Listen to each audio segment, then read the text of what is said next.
Birthed beneath a tree in Brooklyn's Fort Greene Park and co-founded by best friends Kierna Mayo and Joicelyn Dingle, Honey was a fashion, entertainment, and lifestyle magazine whose target audience was young urban women.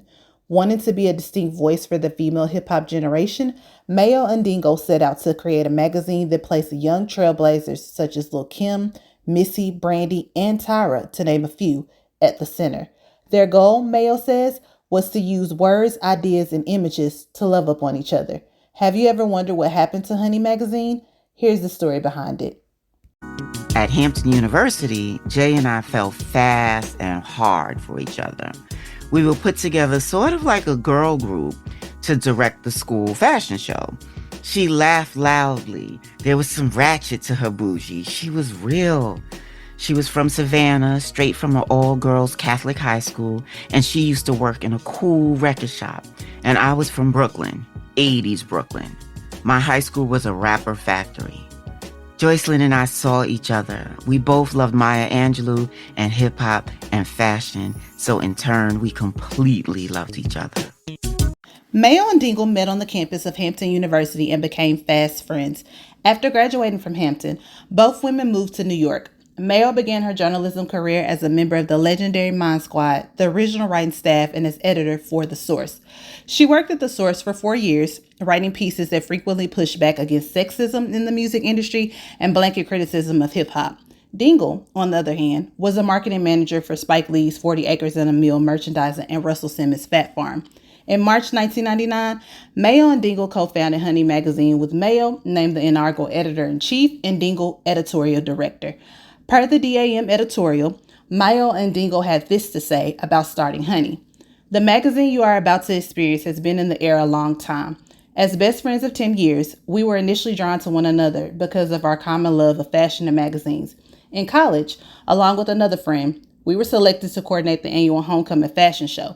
Since we were neighbors in a small Virginia town, in between classes and sometimes during them, we passed a lot of time with our heads jointly buried in one trendy mag or another. Naturally, once we discovered each other's Jones for literature, hip-hop, and all it inspired, and fashion, it was, as they say, over. As life would have it, as young professionals, we held creative jobs that kept us building well after graduation and helped to converge our work down a single artistic path, a fateful one.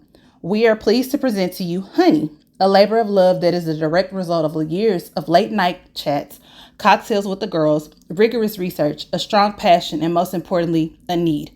We believe with all we have that there is a real need for Honey, a fresh publication dedicated to the inspiration, style, and entertainment of young women with urban lifestyles. No other magazine is speaking directly to us. It is our deepest hope that you girls really love what you see here on these pages. We trust that you know what you like, just haven't ever had it all in one place before.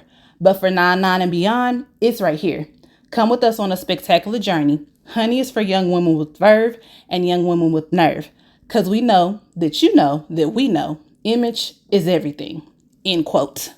They released a preview issue of Honey with Lauryn Hill gracing the cover.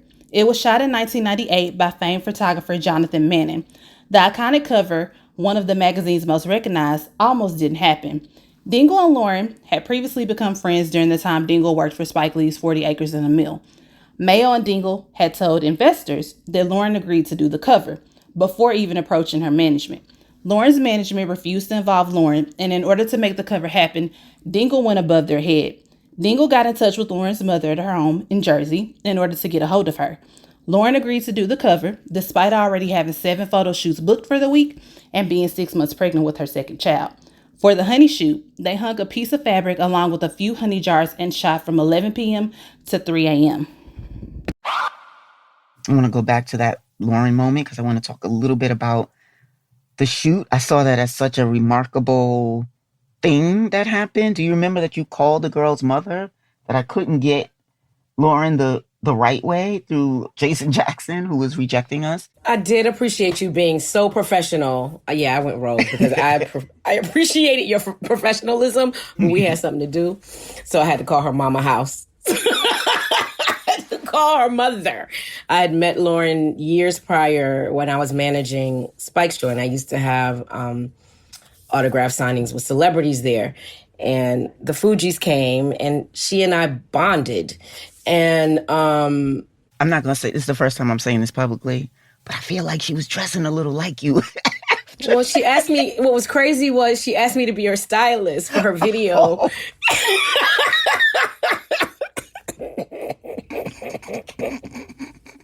I was the 90s, y'all. Just forgive everybody. Me, Joicelyn, and Lauren. That's just it. She asked me to be her stylist, and I was like, I'm at work and I would have to do a lot of things. Like, so I think I suggested another stylist, or she got another one. I don't know what happened, but it was for the Fugees video, like the main video of the song. And so she said that, though. She did say that. Like, I would like to dress like that. I think I had on like a mini skirt. That's what it was. Yes. Whatever. You with a mini skirt. Yeah. And the big natural hair. Like, these are things that we could laugh about it now, but just think about how that moment needed to happen for you to have the gumption to pick up the phone to call her mother, which brings her to the studio pregnant. 4 hours late, but pregnant. And yes. But do you know why she was 4 hours? I know everybody says she's late, but she also wasn't. When I called her, she said, listen, I'm pregnant, like I'm pregnant. And I have a few shoots that day, and that's it. That was her last day of shooting before having a baby. And she went ahead and said, okay, I can come at 8. She came at 11, but she came, And I appreciate that. Do you have the preview issue somewhere near you? Just take a look at it really quickly. Okay. I wish I could just show everyone. It's just really so beautiful all these years later. So beautiful. And these incredible writers. What do you see when you look at the cover? What jumps out at you?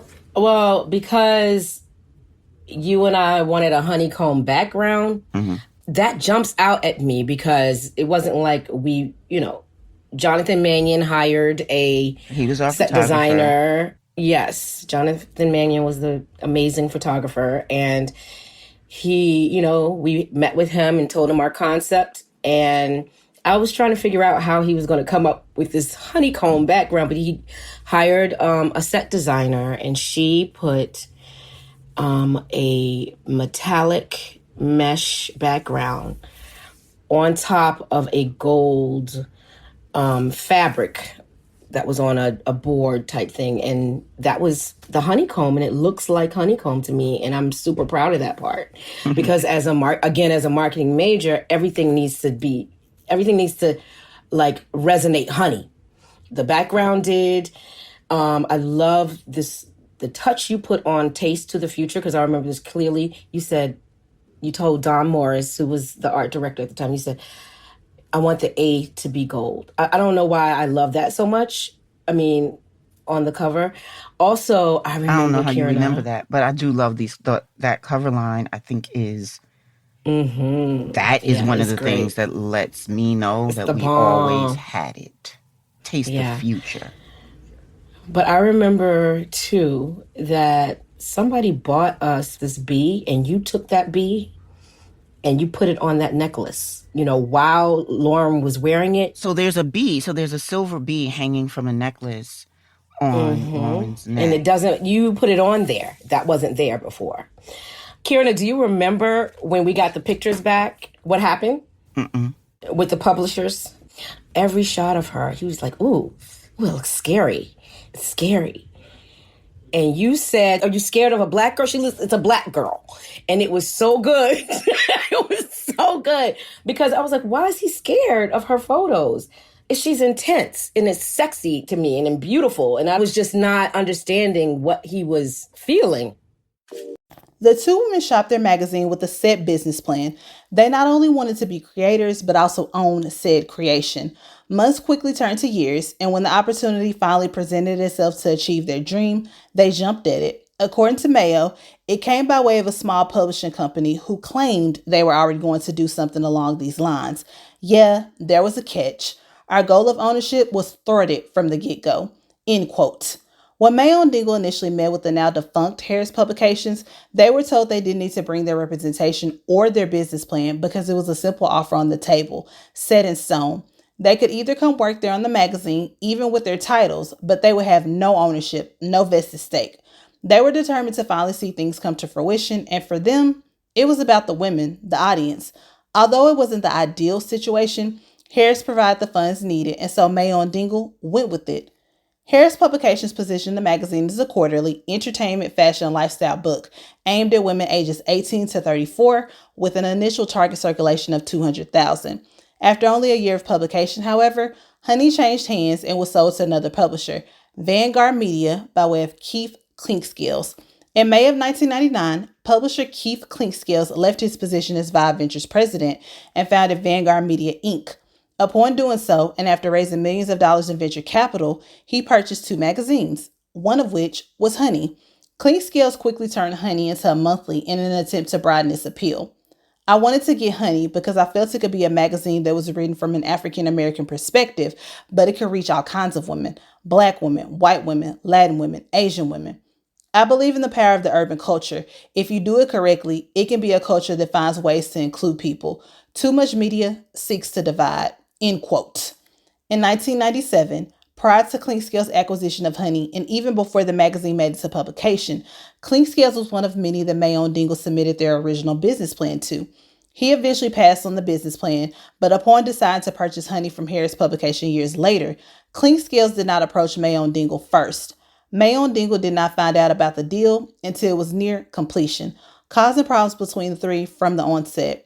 Although it was known to both Harris and Clinkscales that Mayo and Dingle had the ultimate goal to buy back their magazine, because they weren't the technical owners of the publication, Clinkscales dealt directly with Harris per financial advisors, leaving the two co-founders out the deal and basically out in the cold. Per Clinkscales' conversation with Mayo for the Culturati Conversations with Kierna Mayo podcast, he said, "I was young to the world of private equity. I was young to the world of attorneys," before revealing he didn't have the authority to make unilateral staffing decisions at his own company.